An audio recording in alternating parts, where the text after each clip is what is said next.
Welcome back to the MMA Plug, powered by DenverSportsBetting.com on Mile High Sports Radio 98.1 FM and streaming live on MileHighSports.com. Time to welcome in our first guest. He is a 40-fight veteran who has been doing most of his damage throughout the years in the UFC light heavyweight division, but he's making the move up to heavyweight for his fight this Saturday from the Apex in Las Vegas. He is Ovince St, Preux, OSP. It's Ron Kruck and Jordan Kurtz with you. Welcome into the MMA Plug, my man. Thank you. Thank you for having me. Anytime. Man, Ovince, I mean, to me, it's crazy to think about, but I first covered you when you were just beginning your MMA career and the Shark Fight promotion and XFC all the way back in 2008 and 2009. Can you believe you're preparing for your 41st professional bout? And just give us a little idea what this journey has been like for you. To be honest, like every time I get somebody tells me, be like, okay, you know, this is going to be your 40th fight or, you know, your 25th fight in the UFC. And I start thinking about it and I'm like, for real? Like, it just like, I guess I've been fighting for so long and so much that I really never really sat down and thought about it. Like, you know, even like the awards and accolades that comes behind it, I never really thought about it at all. So I'm always thinking about like, okay, just for me, I'm always thinking on to the next. So yeah. It don't really bother me. Cool. That being said, you know, you've had a long athletic history as well, going back to playing football for so many years. That paired with that many years of fighting, how does the body feel now that you've come to this venture? I mean, it's always maintenance and whatnot. You know, a lot of times people talk about they go hard at training. And, you know, I know when to taper off, I know when to pull off. But I tell people too, like, you know, whether it's, you know, strength and conditioning, MMA, jiu-jitsu, just the whole mixed martial arts in general, whether it's, I'm spending 2/3 of that time killing my body. And, you know, I'm a person too. If anybody asks, you can even ask the people at the PI. I always talk about recovery, and that's I think one of the biggest things that kept me in the game for this long is my recovery. You know, I spend 2/3 of the time killing my body, whether it's me out there running, whether it's me doing MMA. You know, then after that you get with MMA you get jiu-jitsu, wrestling, and you get kickboxing too, or whether it's me doing strength and conditioning. The other 1/3 I'm in the recovery room. I'm doing some form of recovery. I do at least, I want to say, especially during camp, I do at least 10 forms of recovery throughout the week. Man, and that's a credit to your longevity, for no doubt about it. So I'll just keep throwing numbers out here as you prepare for your 41st professional fight. You're dealing with a few changes going into this bout, a new weight class as you're moving up to heavyweight, and a new opponent in Tanner Boser. Ovince, did the change of opponents help make up your mind to maybe skip that weight cut and make that return to heavyweight? Not necessarily. I mean, the weight cut was going to come off easily because today's Tuesday. Last Tuesday, I was walking around 223. So that weight cut would have been easy for me, easy cut. But, you know, even with the heavyweight division, I always told myself, like, I always wanted to try the heavyweight division. You know, going into my first heavyweight fight, fighting Big Ben, you know, in hindsight, I thought about it. I was like, man, that probably would have been, I probably would have chose a different opponent. But in hindsight, I always told myself, like, if the opportunity presented itself, I'll come back to the heavyweight division. And, you know, Tanner Boser presented itself. You know, it took me about a day to sit on it and kind of think about it, and then woke up the next day and I was like, I was good. Is this your new home? No, I wouldn't say it's my new home. Like the light heavyweight division, as long as, you know, I'm dialed in, I'm completely fine. There's sometimes like, you know, I get distractions here and there and kind of put me in situations that I don't need to be in. But as long as I'm dialed in, I'm good. But again, it's just with the heavyweight division, if the opportunity presents itself, I'm there. Smart. As a jiu-jitsu player, how does it feel for you to almost, you know, essentially have an entire community or entire wave of the sport clamoring for a change to a full submission to be named after you? I mean, I don't know. You know, what's crazy about it, you know, I like a lot of people always say they need to watch out. If they rolling with me, they always tell me they need to watch out for this one particular submission.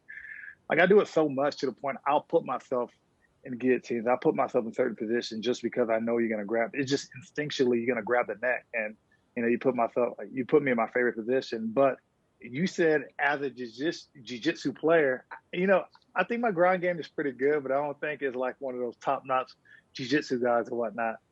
You don't see me trying to go on the ground every single time. But, I mean, to get the name change, I mean, I wouldn't say I want the full name to be changed. I can live with Von Preux. Von Preux is good for me. I love it, man. I mean, so well-rounded, really. Your danger standing up with 11 knockout victories, and then the 9 submission wins on the ground, and 3, coming by Von Flue choke. Going back to this matchup, is the ground where you have the biggest advantage in this fight? Break down your opponent too for us, OSP. I mean, Tanner Boser he's definitely one of them athletic heavyweights. He moves pretty good. He's light on his feet. He's moving big. He moves pretty good. But, the crazy thing about that is, for a guy that size to keep on moving repeatedly 3 rounds or whatnot, if I give him room to move, he can move like that 3 rounds. If I don't give him room to move, he won't be able to move like that 3 rounds. And, the number one thing I don't want to do, find myself in a situation where I'm getting, I'm inside a phone books trying to slug it out with a heavyweight. Yeah. But at the same time, if it perceives my power is there, I know it because I dropped Ben twice. So I'm able to do that. Also, too, the stand-up aspect, I think with experience, I think I have a little more than he does. But from what I've seen in the ground, I definitely don't have experience on the ground than he does. Agreed. So pairing with that, you mentioned that your opponent, he does have some athleticism to himself, but do you feel like your general level of overall athleticism from just footwork, body conditioning, all of that is an advantage for you going up to, in a heavyweight situation, you might just be that much faster, just a little bit more? Oh yeah, definitely. I think it's a big difference where you can be like, oh, I've trained with light heavyweights before, but have you trained with a light heavyweight that has the power of a heavyweight, but also can move damn near faster than a lightweight too? So that becomes problematic and whatnot. So especially like if I need to make any transition from, stand up to wrestling or whatnot, I can do those levels pretty fast. And, if I'm moving that fast, I mean, you're going to have to try to move just as fast too. And doing that spikes up the heart rate. And if it spikes up the heart rate, that's a good thing for me. I'm used to being in those positions. He's not. We are speaking with UFC light heavyweight and this weekend heavyweight Ovince St. Preux. OSP, before we let you go, I want to take one more step back and go to the early days of your career. Man, you started off, you were actually 0-2, and at one point you owned a 3-4 record before it just seemed that switch went on. You reeled off 13 victories out of 14 bouts, with your lone loss coming up against Gegard Mousasi. There's no shame in that, and that was in Strikeforce. What do you feel was the key to your career turnaround?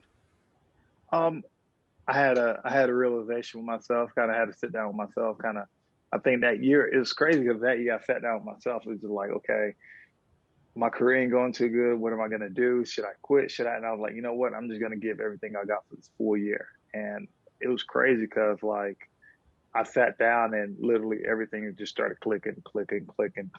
And I just kept on going in a row. And I think I had that year, I had like 8 fights in that year. But I think where I told my trainer after the fight I needed a break was my last fight came in January 7th of 2010, and I fought Obongo Humphreys, rest in peace. But I fought him, but it was crazy because I remember that time when I had what happened. I fought Antoine Britt November 19th, and I fought Benji Raddick December 2nd, and I fought Obongo January 7th. So I had 3 fights that went all 3 rounds in a period of 5-7 weeks. And I was like, I told my coach I just need to take a break after that. So after that, it was it was good to have that momentum going. Sure. And I don't think anybody has done that But still, though, I told myself that's something I kind of take pride in. Plus, you know, my coach always tells me, you know, the more active I can be, the better I am. Because it's the downtime that kills people, and it kills me.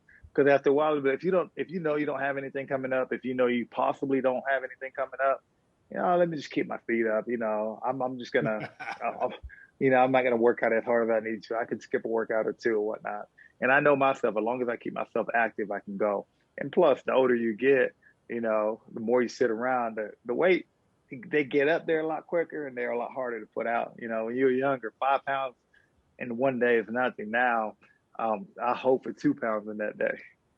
Great point, man. Hey, we appreciate the time. Before we let you go, just, you know, what would be ideal for you? You know, you were very fortunate in 2020 to have 3 fights. How many bouts would you like to get in this year? Man, to be honest, well, this year is halfway through and this is my first fight. So, I mean, to be honest, in hindsight, when I really think about it is, you know, 3 to 4 fights a year would be good for me. As long as I keep myself active, healthy, 3 to 4 fights a year, perfect. All right. Well, it's going to be a busy year. Ovince St. Preux, thank you so much for the time, my man. Have a lot of fun on Saturday afternoon. Thank you, sir. You bet. Time for a quick timeout. You're listening to the MMA Plug, powered by DenverSportsBetting.com.